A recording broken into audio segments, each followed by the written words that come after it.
دوستوں کو جن سے ہماری عید پہ ملاقات نہیں ہو سکی تھی، سب کو عید مبارک۔ اور ہم آغاز یہاں سے کریں گے کہ اس مرتبہ بھی کراچی شہر سمیت پورے پاکستان میں نے جہاں جہاں سے رپورٹ حاصل کی ہے، معلوم ہوا ہے کہ الخدمت پر اور جماعت اسلامی کے رضاکاروں پر پاکستان کے عوام کا اعتماد مسلسل بڑھ رہا ہے، اور چرم قربانی جس کے پائنیئر ہی جماعت اسلامی ہیں، سید ابو الاعلیٰ مودودی رحمۃ اللہ علیہ کے زمانے سے اس کام کو شروع کیا گیا تھا کہ یہ کھالیں جو ضائع ہو جاتی ہیں، سڑ جاتی ہیں، تو ان کو استعمال میں لا کر غریب لوگوں کا بھلا کیا جائے، مستحق لوگوں کی مدد کی جائے، اور جب سے لے کر اب تک یہ سلسلہ بہت کامیابی سے جاری ہے۔ اس مرتبہ بھی شہر کراچی میں بہت بڑے پیمانے پر ہزاروں رضاکار فیلڈ میں موجود رہے، کام کیا، اور میں اس وقت سیف الدین صاحب جو قائم مقام امیر جماعت اسلامی کراچی ہیں اور ان کی پوری ٹیم کو مبارکباد پیش کرتا ہوں کہ نہ صرف انہوں نے چرم قربانی کی کلیکشن ہمارے کارکنوں نے بہت زبردست طریقے سے کی، بلکہ اس کے ساتھ ساتھ جو اجتماعی قربانی کا پورا نظام ہے، جس میں لوگوں کو فیسیلیٹیشن کی جاتی ہے، جو لوگ اپنا بکرا نہیں لے سکتے یا پوری گائے نہیں لے سکتے تو پھر وہ حصے لیتے ہیں، اور ان کو یہ سہولت، اس کو بند کر دیں، سہولت جو ہے وہ پہنچائی جاتی ہے۔ لہٰذا کراچی کے لوگوں کا شکریہ بھی، اور پورے پاکستان کے، مجھے لاہور کے امیر صاحب نے ہی بتایا کہ وہاں بھی کھالوں میں بہت زیادہ بڑی پرسنٹیج کے ساتھ اضافہ ہوا ہے۔ ظاہر ہے کہ یہ خدمت خلق کا کام ہے، اور جماعت اسلامی کا یہی اس کا بالکل سمجھ لیں کہ ایک ترہ امتیاز ہے کہ ہمارے ہاں جس مد میں جو چیز جمع ہوتی ہے اسی مد میں اس کو خرچ کیا جاتا ہے، اور الخدمت بھی جو مختلف ایریاز میں کام کرتی ہے تو اس میں ہر ایک کی الگ الگ جو ہے وہ کلیکشن ہوتی ہے اور اس کے مطابق کام کیا جاتا ہے۔ اس وقت میں چاہوں گا کہ غزہ کی جو صورتحال ہے، جس میں مسلسل اسرائیل بمباری کر رہا ہے اور جنگ بندی کے سارے معاہدوں کو پامال کر رہا ہے، بدقسمتی یہ ہے کہ غزہ کی طرف انٹرنیشنل کمیونٹی کی نہ صرف یہ کہ توجہ نہیں ہے، بلکہ ایک طرح سے اسرائیل کی سپورٹ موجود ہے، اور کھل کر امریکہ اسرائیل کی سپورٹ کر رہا ہے، اور نیتن یاہو نے تو یہ کہا ہے کہ ہم 70% غزہ پہ قبضہ کریں گے۔ ابھی ہمارا قبضہ 60% ہے، یعنی معاہدے میں تو یہ تھا کہ وہ باہر نکلیں گے، لیکن وہ کہتا ہے کہ ہم مزید قبضہ کریں گے، اور صرف زبانی بات نہیں ہے بلکہ وہ ان کی قیادت کو ٹارگٹ کر رہے ہیں۔ تو اس سے یہ پتہ چلتا ہے کہ اس وقت طاقت کی حکمرانی ہے، اور امریکہ پوری طرح سے اسرائیل کی پشت پر کھڑا ہوا ہے۔ جو ایران امریکہ معاہدہ ہے، جس میں پاکستان ثالثی کا اچھا کردار ادا کر رہا ہے، لیکن اس میں بھی بار بار رکاوٹیں اس لیے آتی ہیں کہ ڈونلڈ ٹرمپ وہ خود بھی اپنے بیان سے پھر جاتا ہے، اور اس کے ساتھ ساتھ اسرائیل کا اور صہیونی لابی کا ایک دباؤ ہے، اور امریکہ در حقیقت ایک ایسی فراڈ جمہوریت بن چکا ہے کہ جس پہ اصل قبضہ بلینئرز کا، شیطان کے پجاریوں کا اور زائنسٹ کا ہے، اور یہ اس کی جو جمہوریت کے دعوے ہیں وہ جھوٹے ہیں، اور لوگوں کو دھوکہ دیا جاتا ہے کہ وہاں بڑی آزادی ہے۔ وہاں کیا آزادی ہے؟ وہاں تو جو طلبہ فلسطین کے حق میں بات کرتے ہیں ان کو یونیورسٹیوں سے نکال دیا جاتا ہے، ان کو گرفتار کر لیا جاتا ہے اور مقدمے چلائے جاتے ہیں۔ وہاں اگر سفید فارم کے علاوہ لوگ اپنے حق کے لیے مطالبہ کریں تو ان پر ظلم اور تشدد کیا جاتا ہے۔ لہٰذا دنیا میں جو کچھ بھی اس وقت نظام موجود ہے، اس میں طاقت اور دولت کے ذریعے سے اور سازشوں کے ذریعے سے عوام کو کنٹرول کرنے کا ایک سسٹم ہے۔ اسی لیے ہم یہ سمجھتے ہیں کہ صرف پاکستان کا نظام نہیں بدلے گا، انشاءاللہ پوری دنیا کا نظام بھی بدلے گا، اور موجودہ نظام انسانیت کو کچھ نہیں دے پا رہا ہے۔ اس وقت شہر کراچی میں جو 3 دن عید الاضحیٰ کے گزرے، اس پہ لوگوں نے سنت ابراہیمی ادا کی، لیکن صفائی ستھرائی کا نظام ماضی کے مقابلے میں انتہائی خراب رہا۔ جماعت اسلامی کے ہمارے ٹاؤن چیئرمین جو یہاں اویلیبل بھی ہیں، اس وقت موجود ہیں، ڈاکٹر فواد صاحب ہیں گلشن ٹاؤن کے، نصرت اللہ صاحب ہیں یہاں موجود ہیں، اور ہمارے منتخب نمائندے بہت سارے، فاروق فرحان صاحب جو ایم پی ہیں، ان سب لوگوں نے بہت ایفرٹ کی اور کوشش کی کہ کسی طرح سے صفائی ستھرائی کا نظام بہتر ہو، لیکن چونکہ سندھ سالڈ ویسٹ مینجمنٹ اور پھر اس کا کراچی چیپٹر جو ہے اس کے چیئرمین تو مرتضیٰ وہاب صاحب ہیں، تو ظاہر سی بات ہے کہ یہ سارا نظام ان کا تھا۔ اور حیرت کی بات یہ ہے کہ 3 سال گزر چکے ہیں، ٹاؤن اور یوسیز کے اس نظام کو آئے ہوئے، لیکن واٹر اینڈ سیوریج بورڈ کا اور سندھ سالڈ ویسٹ مینجمنٹ کا سسٹم بھی موجودہ یوسیز اور ٹاؤن کی بنیاد پر نہیں چل رہا، بلکہ انہی پرانے بنیادوں پہ چل رہا ہے۔ اس کا مطلب یہ ہے کہ پیپلز پارٹی کسی بھی صورت میں ڈیولوشن آف پاور پر یقین نہیں رکھتی، ہر چیز اپنے قبضے میں رکھتی ہے، اور یہی وجہ ہے کہ شہر کا بیڑا غرق ہو گیا ہے۔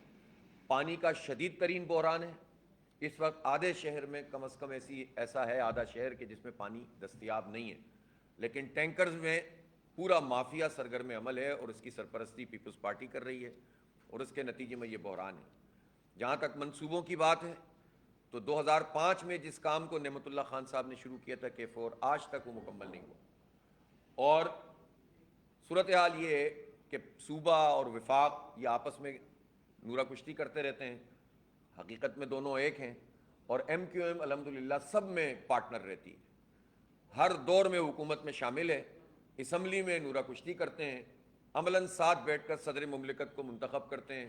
رجیم چینج جو عمران خان صاحب کی حکومت گرانے میں بھی MQM پیش تھی، اور عمران خان صاحب کی حکومت بنانے میں بھی MQM پیش تھی۔ یعنی یہ ایک ایسا ٹول ہے جس کو ناجائز طریقے سے سیٹیں دے دی جاتی ہیں، ایک پولنگ اسٹیشن بھی وہ نہیں جیت سکے، اور ناجائز طریقے سے ساری سیٹیں ان کو دے دی گئیں۔ بٹن اوپر کرتے ہیں تو ایک طرف ہو جاتے ہیں، بٹن نیچے کرتے ہیں تو دوسری طرف ہو جاتے ہیں، اور اس طرح کراچی کے عوام کے ساتھ پیپلز پارٹی اور MQM نے وہ سلوک کیا ہے کہ اس کے نتیجے میں آج شہر کی حالت بدترین ہے۔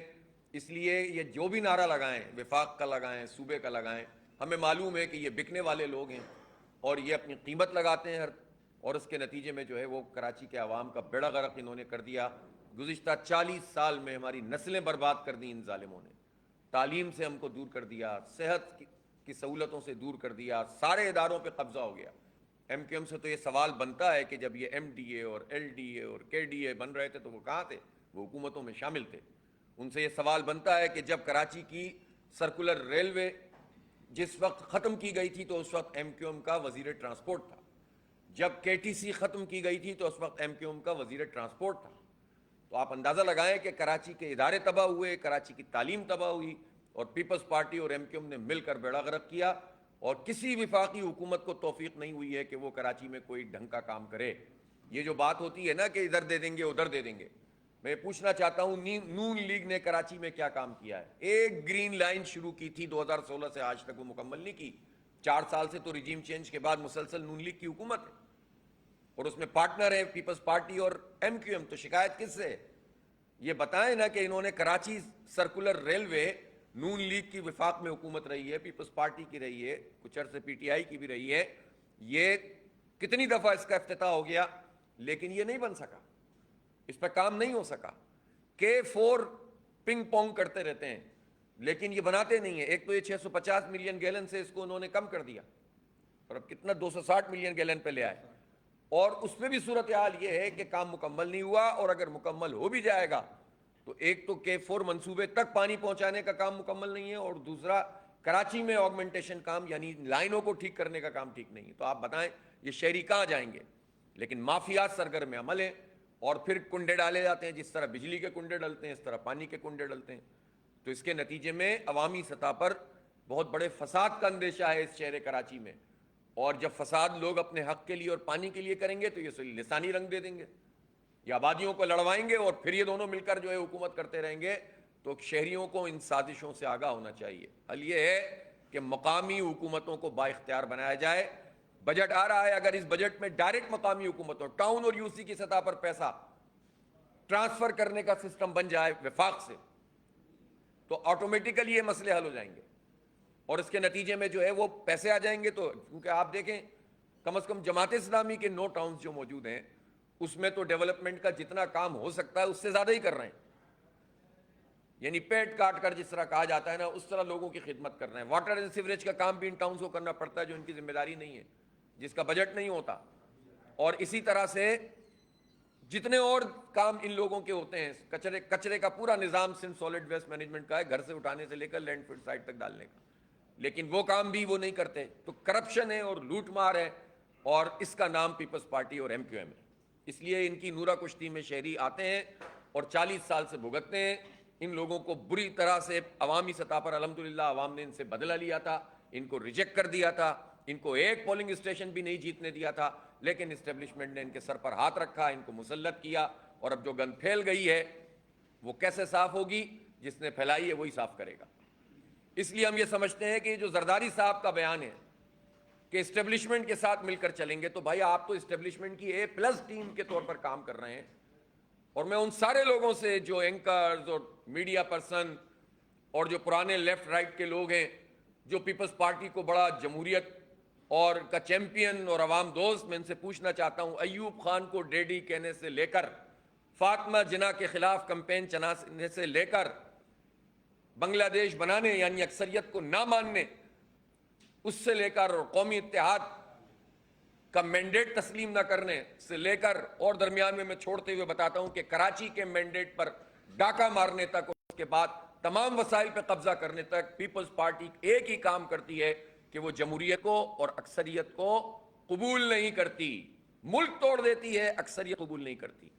کراچی کا بیڑا غرق کر دیا، کراچی میں میئر تسلیم نہیں کیا جماعت اسلامی کا، نمبرز پہ یقین نہیں رکھتی، اور پھر اسٹیبلشمنٹ کے حق میں بیان دے کر یہ سمجھتے ہیں کہ اب ہماری سیٹنگ ہو گئی۔ تو اینٹ سے اینٹ بجانے سے لے کر اسٹیبلشمنٹ کے ساتھ مل کر کام کرنے تک کا سفر سندھ کے عوام پر، خاص طور پر پورے پاکستان کے عوام پر بہت بھاری گزر رہا ہے۔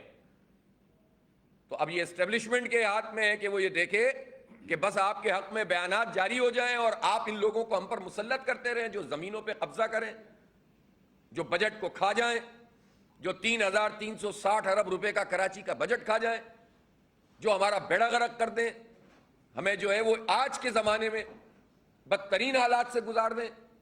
آپ بتائیے نا کہ اگر گجرانوالہ میں BRT بنتی ہے، فی یعنی کلومیٹر اگر اس کا خرچ آتا ہے 2.2 ارب روپے، تو کراچی میں ریڈ لائن پہ یہ 6 سے لے کر 9 ارب روپے کیوں آتا ہے؟ ایسی کیا چیز ہے کراچی میں کہ قیمتیں 3 گنا بڑھ جاتی ہیں؟ وہی سیمنٹ ہے، وہی بجری ہے، وہی ریت ہے، وہی انسان ہے، وہی سریا ہے، تو وہاں کم کیسے ہوتا ہے، یہاں زیادہ کیسے ہو جاتا ہے؟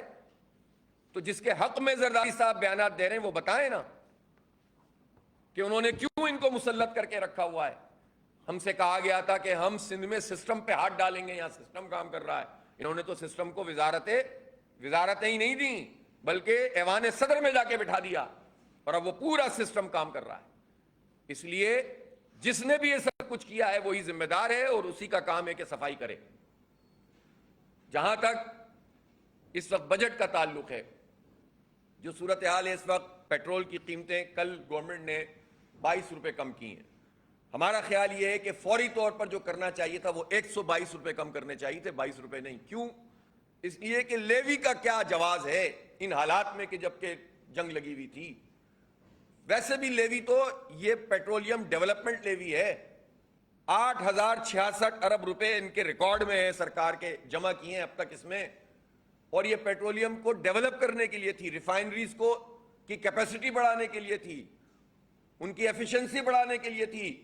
تو یہ ساری حکومتیں جو نون لیگ مسلسل رہی ہے، پیپلز پارٹی رہی ہے، 3.5 سال کے لیے PTI رہی ہے، باقی قاف لیگ، یہ سب ایک ہی ہیں۔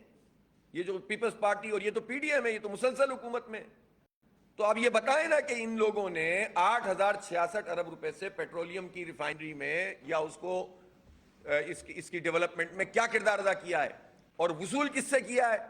اگر ہم ان 8,066 ارب روپے کو دیکھیں گے تو ہو سکتا ہے کہ کم از کم 2 سے 3 ہزار ارب روپے وہ ہوں گے جو ان لوگوں سے وصول کیے ہوں گے جو ٹیکس نیٹ میں آتے ہی نہیں ہیں، جو طالب علم ہیں، جو بائکیا والے ہیں، جو فوڈ سپلائی کا کام کرنے والے، جو میڈیا پرسن، جو کیمرہ مین، جو فوٹوگرافر، جو مزدور، جو کسان، ان لوگوں سے انہوں نے کم از کم 3,000 ارب روپے اکٹھے کیے ہیں، اور ابھی تک یہ لیوی کا سلسلہ جاری ہے۔ کوئی بتائے نا کہ یہ ٹیکس جمع کرنے کا کون سا طریقہ ہے؟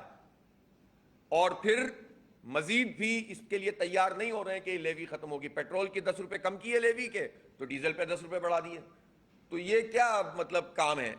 اس طرح سے تو مسئلہ حل نہیں ہوگا ہمارا۔ میں نے وزیر اعظم صاحب سے بھی فون پہ کہا تھا، انہوں نے جب فون کیا تھا عید الاضحیٰ کی مبارکباد کے لیے، کہ آپ یہ عوام کے اوپر رحم کریں، اور کیوں یہ کیا ہوا ہے، آپ یہ لیوی ختم کریں۔ انہوں نے کہا کہ ہم پر بڑا دباؤ۔ میں نے کہا آپ کیوں دباؤ وصول کرتے ہیں؟ جب جنگی حالات ہوتے ہیں تو فورس میجور ہوتا ہے ہر معاہدے میں، تو ہم کیوں آئی ایم ایف کی غلامی اختیار کریں؟ لیکن ظاہر ہے کہ یہ مسئلہ صرف اتنا سا نہیں ہوتا. یہ جو پورا حکمران طبقہ ہے، اس میں بڑے بڑے ٹاپ کے بیوروکریٹس ہیں اور حکومت چلانے والے لوگ ہیں، ان کی آئی ایم ایف سے ایک سودے بازی ہوتی ہے، کک بیکس ہوتی ہیں، اس میں انڈر دا ٹیبل جو ہے وہ ڈیلز ہوتی ہیں. یہ عوام کے مفاد میں اس طرح فیصلے نہیں کر پاتے. یعنی آئی ایم ایف کو کوئی اعتراض نہیں ہوتا مریم نواز کے 11 ارب روپے کے جہاز پہ اور 9 کروڑ روپے کے چیئرمین سینٹ کی گاڑی پر، لیکن آئی ایم ایف کو اس پر اعتراض ہوتا ہے کہ آپ لیوی کیوں کم کر رہے ہیں. تو اس سے آپ سمجھ جائیں نا کہ آئی ایم ایف پاکستان سے محبت کرتا ہے اور اس کے حق میں ہے کہ اس کے خلاف ہے. وہ صرف ایک اشرافیہ کے حق میں ہے، اور اس اشرافیہ کے ذریعے سے ہماری معیشت کو بھی کنٹرول کرتے ہیں، عالمی سامراجی طاقتیں، اور ہماری سیاست کو بھی کنٹرول کرتے ہیں. تو عوام کا یہ کام ہے کہ اس اشرافیہ سے جان چھڑائیں. کسی ایک پارٹی کا مسئلہ نہیں ہے، ایک طبقہ ہے کہ جو پورا کا پورا ہم پر مسلط ہے. پیٹرول کے حوالے سے اور بجلی کے حوالے سے اور گیس کے حوالے سے ہمارا کہنا یہ ہے کہ اگر یہ قیمتیں کم نہیں ہوں گی تو 100 ارب ڈالر بھی پاکستان کو مل جائیں وہ بھی ڈوب جائیں گے. اور اگر پالیسی ٹھیک نہیں ہوں گی اور عیاشیاں اپنی حکمران کم نہیں کریں گے. اس وقت جو ضرورت ہے وہ یہ ہے کہ پیٹرول کو 250 روپے کی سطح پہ لایا جائے، اس لیے کہ اب ایکس ریفائنری تقریباً اتنا ہی پڑ رہا ہے، اور اس کو لاک کر دیا جائے 3 سال کے لیے. یہ 3 سال کے لیے آپ پیٹرول کی قیمت لاک کریں. آپ بجلی کو جو آپ نے کمٹمنٹ کی تھی کہ صنعتی بجلی کو ہم جو ہے وہ 9 سینٹ پہ لے کر آئیں گے، وہ لے کر آئیں. اسی طرح گیس کی قیمت کم کریں اور اس کو 3 سال کے لیے لاک کریں. آپ کو کسی لیوی کی ضرورت نہیں پڑے گی. معیشت کا پہیہ چلے گا اور ہم سارے ٹیکسز وصول کر لیں گے.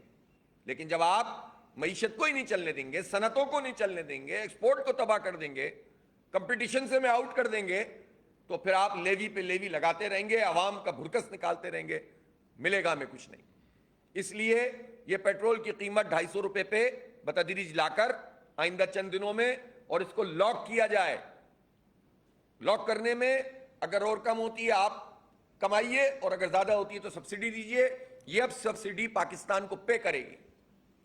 اسی طرح گیس کے بارے میں یہ پوچھنا چاہتا ہوں زرداری صاحب سے، وہ دوبارہ صدر ہیں، کہ آپ نے اپنے پچھلے ٹینیور میں جاتے جاتے ایک دستخط کیے تھے پاک ایران گیس پائپ لائن پہ. آپ نے بعد میں کہا بھائی ہم نے تو یہ بنا دی تھی لیکن بعد کی حکومتوں نے یہ نہیں کیا. اب میں پوچھنا چاہتا ہوں، تو اب تو آپ کی حکومت ہے اور 4 سال سے آپ کی حکومت ہے، تو 4 سال میں پاک ایران گیس پائپ لائن پر کیا پیش رفت ہوئی ہے؟ شہباز شریف صاحب نے کیا کیا ہے؟ اور اس وقت جب پاکستان کی پوزیشن انٹرنیشنلی ریکگنائز ہو رہی ہے، تعریفیں آپ سمیٹ رہے ہیں، تو یہ تو رائٹ ٹائم تھا کہ آپ یہ کہتے کہ ہم یہ کام کریں گے اور اسی طرح ایران کے ساتھ آزاد تجارت کریں گے اور پیٹرولیم کا جو پورا نیٹ ورک ہے وہ ایران کے ساتھ مل کر چلائیں گے. کوئی اعتراض نہیں ہوگا. لیکن مسئلہ یہ ہوتا ہے کہ ہم ثالثی بھی ڈر ڈر کے کر رہے ہوتے ہیں، اور امریکہ کے مفادات اور امریکہ کو سامنے رکھتے ہوئے کہ کسی طرح اس کو راضی رکھنے میں کامیاب ہو جائیں، تو وہ بات ہی نہیں کرتے کہ جو بات ہمیں ملک کے مفاد میں کرنی چاہیے. لہٰذا اس وقت یہ ضروری ہے کہ ہم ان سب ایشوز کو ایڈریس کریں. تنخواہ دار طبقے نے 605 ارب روپے پچھلے فسکل ایئر میں جمع کرائیں، اور جاگیردار طبقے نے، میں عام کاشتکار کی بات نہیں کر رہا، میں چھوڑتا ہوں 50 ایکڑ تک کے لوگوں کو بھی، لیکن 50 ایکڑ سے زیادہ جو لوگ جاگیردار ہیں، 100 ایکڑ، 100 مربع، 1000 مربع والے بھی ہیں پاکستان میں، ان سب نے مل کر 12 ارب روپے بھی جمع نہیں کرائے، اور تنخواہ دار طبقے نے 605 ارب روپے جمع کرائے. اور اس سال بھی 9 مہینے میں 450 ارب روپے کے قریب یہ وصول کر چکے ہیں. گویا اتنے بڑے پیمانے پر جو انہوں نے پیسے وصول کیے ہیں تنخواہ دار طبقے سے، ہم یہ ڈیمانڈ کرتے ہیں کہ اس بجٹ میں 1,25,000 روپے تک کی تنخواہ والے فرد کو ٹیکس نیٹ سے فری کیا جائے، اس پر ٹیکس لاگو نہ کیا جائے. اور جو زیادہ تنخواہ والے لوگ بھی ہیں ان کے ساتھ بھی زیادتی نہیں ہونی چاہیے. یہ پروفیشنل لوگ ہیں، ان کی وجہ سے پاکستان کا سسٹم آگے بڑھتا ہے. اگر ان کی سیلری 4 لاکھ اور 5 لاکھ ہے تو یہ باہر جائیں گے تو ان کو اس سے زیادہ پیسے ملیں گے. لیکن جب آپ 35% اور 30% ان سے پیسے کاٹ لیں گے تو یہ پھر پاکستان میں نہیں رہتے. پھر یہ کہتے ہیں کہ ہمارا پورا نہیں ہوتا اس لیے کہ ہمارے خرچے بھی ہماری آمدن کے لحاظ سے ہیں. اس کے نتیجے میں پاکستان سے برین ڈرین بھی ہوتا ہے اور پاکستان کو نقصان بھی ہوتا ہے. لہٰذا میکسیمم ٹیکس کاٹنے کی جو شرح سیلریڈ کلاس سے ہے وہ 15 سے 17% سے زیادہ نہیں ہونی چاہیے، اور 1,25,000 کی تنخواہ والے کو ٹیکس سے فری کیا جائے، اس لیے کہ آلریڈی یہ طبقہ ٹیکس دے رہا ہے۔ صبح آپ چائے پینے سے لے کر اور بائک چلانے اور گاڑی چلانے تک، اور کھانا کھانے سے لے کر اپنے بچوں کو اسکول چھوڑنے اور لینے اور ان کی فیس ادا کرنے تک، اور بجلی کا بل ادا کرنے سے لے کر پیٹرول کی قیمت دینے تک، اور گیس کا بل ادا کرنے سے لے کر صابن خریدنے تک ٹیکس ہی ٹیکس ادا کر رہے ہوتے ہیں۔ تو یہ مڈل کلاس کو تو مار کر رکھ دیا ہے آپ نے، تباہ کر کے رکھ دیا ہے، برباد کر دیا ہے۔ تو یہ مڈل کلاس کتنا ٹیکس دے آپ کو، اور پھر آپ تنخواہ سے بھی ٹیکس کاٹ لیتے ہیں۔ انڈائریکٹ ٹیکسز کا جو نظام یہ انہوں نے بنایا ہوا ہے، تو یہ ایف بی آر کیا کرتا ہے؟ ایف بی آر کے 25,000 ملازمین اور بڑے بڑے افسران اور ان کی بڑی بڑی گاڑیاں سب مل کر پاکستان میں ٹیکس کلیکشن میں جو ان کا کنٹریبیوشن ہے نا، وہ 1,000 ارب روپے بھی نہیں ہے۔ یہ میں نے بہت سیف سائٹ پہ آپ کو بتایا، کچھ رپورٹس ایسی آ رہی ہیں کہ 400-500 ارب روپے سے زیادہ ان کی ایفرٹ سے جمع نہیں ہوتا، باقی سارا اسی طرح سے وصول کرتے ہیں یہ۔ تو یہ 25,000 لوگوں کو قوم پالے اور کرپشن ہو مزید، اور تھریٹ دیں وہ صنعت کاروں کو، اور کمیشن کھائیں اور پیسے کھائیں، کرپشن کریں۔ تو یہ سارا نظام جب تک درست نہیں ہوگا تو آپ کیسے جو ہے وہ معیشت کو ٹھیک کر سکتے ہیں؟ انشاءاللہ 3 جون کو اسلام آباد میں ہم بجٹ کے حوالے سے مکمل طور پر پورے میڈیا کے سامنے، انٹرنیشنل میڈیا کے سامنے اپنی تجاویز رکھیں گے۔ ہمارے ایکسپرٹ اس پہ مزید کام کر رہے ہیں، اور انشاءاللہ ہم پاکستان، ہم صرف تنقید کرنے والے لوگ نہیں ہیں، ہم سلوشن بھی پیش کریں گے کہ اس طرح سے کیا جائے تو یہ مسئلہ حل ہو سکتا ہے، اور ہمیں معلوم ہے نیشنل اور انٹرنیشنل پریشرز کو بھی ہم جانتے ہیں۔ لہٰذا ہم یہ سمجھتے ہیں کہ اس پورے مسئلے پر لوگوں کو جب تک ریلیف نہیں ملے گا، جب تک لوگوں کو جو ہے وہ آسانیاں فراہم نہیں کی جائیں گی، یہ مسئلہ حل نہیں ہوگا۔ میں ایک مرتبہ پھر دہرانا چاہتا ہوں کہ پیٹرول کی پرائس کو لاک کیا جائے 250 روپے پہ، اور 3 سال تک اس میں اضافہ نہ کیا جائے۔ اسی طرح بجلی اور گیس کی پرائس کو منیمم کر کے، جتنا منیمم، اس لیے کہ یہ جو آئی پی پیز کو ہم پال رہے ہیں وہ ہم کیوں پالیں؟ ہم جو معاہدے ختم ہو رہے ہیں ان کو ختم کیا جائے۔ مزید ہمیں پتہ چلا ہے کہ تقریباً 8 سے 10,000 میگا واٹ، جبکہ پاکستان میں بجلی بہت ایکسس ہے، اس کے معاہدے بالکل انہوں نے تیار رکھے ہوئے ہیں۔ کسی بھی صورت میں اس میں جو فیول جہاں جہاں لگتا ہے اس میں کوئی ایک آئی پی پی بھی نہیں لگنا چاہیے۔ اسی طرح سے اگر سولر اور ونڈ کے آپشنز موجود ہیں تو وہ بھی اگر کسی کو لگانا ہے تو اپنے خرچے پہ لگائے۔ ان کو پیسے ادا کیے جاتے ہیں، ان کے قرضوں کے پیسے بھی ہمارے بلوں میں کٹتے ہیں، اس کا سود بھی ہمارے بلوں میں کٹتا ہے۔ تو ہمیں نہیں چاہیے ایسی بجلی۔ جو موجود ہیں آئی پی پیز ان کو فکس کیا جائے اور ان کی پیمنٹ بند کی جائے۔ جنگ کے حالات میں تو ویسے ہی سارے معاہدے معطل ہو جاتے ہیں، لیکن ان کو ہم اس سال بھی 1,800 ارب روپے اس بجلی کے دیے گئے ہیں جو بنی نہیں ہے، کیپیسٹی پیمنٹ کے، اور 1,600 ارب روپے کی انرجی پیمنٹ کی گئی ہے۔ تو آپ اندازہ لگائیں کہ قوم پھر کرے کیا؟ تو اس لیے ان چند لوگوں کو اگر آپ ان سے بات کر لیں گے یا ان کو فکس کر دیں گے تو قوم کا بھلا ہو جائے گا اور معیشت کا پہیہ چل جائے گا اور عام آدمی کو ریلیف مل جائے گا۔ بے نظیر انکم سپورٹ پروگرام میں نام بے نظیر کا ہے، کام بے ضمیروں کا ہے، کرپشن ہے اور لوٹ مار ہے، اور لوگوں کو بھکاری بنانے کا ایک عمل ہے۔ پڑھاتے کیوں نہیں ہیں؟ تعلیمی ادارے تباہ کر رہے ہیں، اور اس میں ماشاءاللہ سب شامل ہیں۔ یعنی پنجاب نے 11,000 اسکول آؤٹ سورس کر دیے ہیں، مزید 25,000 تک لے کر جانا چاہتے ہیں۔ اس کو اپنی کامیابی بتاتے ہیں، اپنی ذمہ داری پوری نہیں کر رہے۔ سندھ نے ہزاروں اسکول آؤٹ سورس کر رہے ہیں، اور اب پتہ چلا کے پی نے بھی 2,000 اسکول آؤٹ سورس کرنے کا فیصلہ کیا ہے۔ یہ شرم کی بات ہے کہ یہ ساری حکومتیں اس طرح تعلیم جیسی بنیادی چیز سے، جو آئین کہتا ہے کہ سب کو فری ملنی چاہیے اور کوالٹی کی ملنی چاہیے، وہ اپنی جان چھڑا رہے ہیں، آؤٹ سورس کر رہے ہیں۔ تعلیم آپ دیتے نہیں ہیں، صحت کی سہولت آپ دیتے نہیں ہیں، روزگار نہیں دیتے، بجلی کی لوڈ شیڈنگ ہوتی ہے، پانی آپ فراہم نہیں کرتے، گیس آپ مہنگی کر دیتے ہیں، ایل پی جی مہنگی کر دیتے ہیں، پیٹرول مہنگا کر دیتے ہیں، تو پھر کام کیا کرتے ہیں؟ یہ بتائیں نا، یہ چاروں وزراء اعلیٰ کرتے کیا ہیں؟ اور وہ جو مریم بی بی اتنے بڑے بڑے دعوے کرتی ہیں، اشتہارات ان کے اربوں روپے کے چھپتے ہیں، وہ بتائیں نا کہ زراعت میں پاکستان پیچھے کیوں چلا گیا؟ اگر ان کی گورننس بہت اچھی ہے، کیوں تعلیمی ادارے آؤٹ سورس کر رہے ہیں؟ تو تعلیم اور ان تمام چیزوں کی عام آدمی فکر کرے کہ بچوں کو میں پڑھانا ہے تو اتنا خرچہ کرنا ہے، اور پھر اس کے بعد ٹیکس پہ ٹیکس وصول کریں۔ ظاہر سی بات ہے کہ یہ غیر منصفانہ نظام جس کو ختم ہونا چاہیے. بہت شکریہ. ہمیں سر یہ بتائیے گا، شہر میں ای چالان ہے وہ نافذ ہے، 1 جون سے بائیکر لائن اور بسز کے لیے ایک لائن اوپر کی گئی ہے جس کے اوپر اگر وہ نہیں چلے گی تو ان کا ای چالان کیا جائے گا. شہر کی سڑکیں تباہ ہے، سڑکوں پر لائنیں نہیں لگی ہوئی، سائن بورڈ موجود نہیں ہے، اس پر کیا کہیں گے؟ اور دوسرا یہ بتائیے گا کہ میئر کراچی نے 60 دن میں جہانگیر روڈ کو بنانے کا دعویٰ کیا تھا، 130 دن گزر چکے ہیں، اس پر کیا کہیں گے؟ اب اس پر میں کیا کہوں، آپ نے کہہ دیا. بھائی دیکھیں یہ غیر منصفانہ ای چالان کی ہم دیکھیں چالان کی مخالفت کبھی بھی نہیں کرتے، لیکن جب آپ سڑک نہیں بناتے، سہولت نہیں دیتے اور پھر کیمرے تک آپ کے صحیح کام نہیں کرتے، غلط بھی لوگوں کو چالان چلے جاتے ہیں. دوسرا یہ کہ اب تو انہوں نے کیمروں سے بات آگے نکال دی، اب تو پولیس والوں کو اختیار دے دیا کہ وہ تصویر کھینچیں اور دے دیں، اب جہاں کی بھی تصویر کھینچ دیں وہ. اور اس طرح سے یعنی آپ دیکھیں نا، ایک نوجوان جو فی لیٹر گورنمنٹ کو 150 روپے کا فی لیٹر ٹیکس ادا کر رہا ہے، تو ٹیکس پیئر ہے بہت بڑا، ان سارے حکمرانوں سے بڑا ٹیکس پیئر ہے، اور اس کے ساتھ یہ سلوک ہو کہ آپ اس کے چالان پہ چالان کریں. پھر یہ کہ آپ نے پارکنگ کا پراپر نظام بنایا کیا ہے؟ جب پراپر نظام نہیں ہے تو پھر آپ چالان تو کرتے چلے جائیں اور نظام نہ بنائیں، تو یہ بہت بڑی زیادتی ہے، اس کو ریوائز کرنا چاہیے.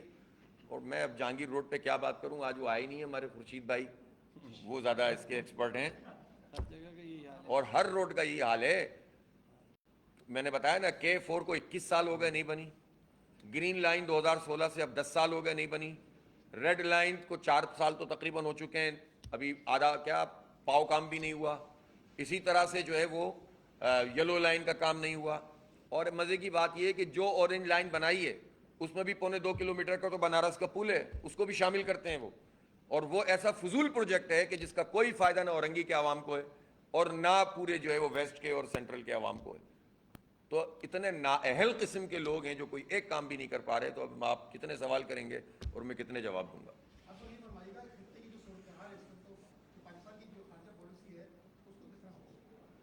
وہ میں نے آپ کو دکھا تو دیا. دیکھیں پاکستان نے اس حوالے سے جو ثالثی کا کردار ادا کیا وہ ٹھیک ہے، لیکن پاکستان کو اس موقع پر پاکستان کے مفادات کے حوالے سے بھی پاک ایران گیس پائپ لائن پر، ایران سے آزاد تجارت پر، خاص طور پر پیٹرولیم کی تجارت پر، اور بہت سارے کی ایشوز ایسے ہیں، اور آئی ایم ایف کو لگام دینے پر. آئی ایم ایف کیسے امریکہ کے بغیر اتنی زور سے بول سکتا ہے؟ تو ان سب چیزوں پر اپنا پاکستان کے مفاد کا خیال رکھنا چاہیے نا. جب ہمیں ایک پوزیشن ملی ہے تو ہم عوام کے لیے بھی تو کچھ سوچیں نا. صرف اپنی تعریفیں کروا کے تو ہم خوش ہو جائیں گے آپ، تو اس سے پاکستان کیا ملے گا؟ جی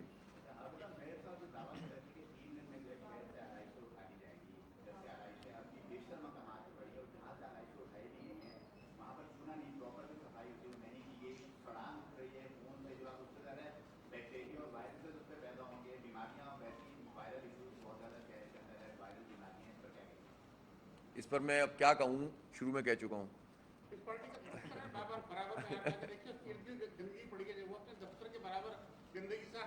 سن لیجئے، اصل میں دیکھیں پورا سسٹم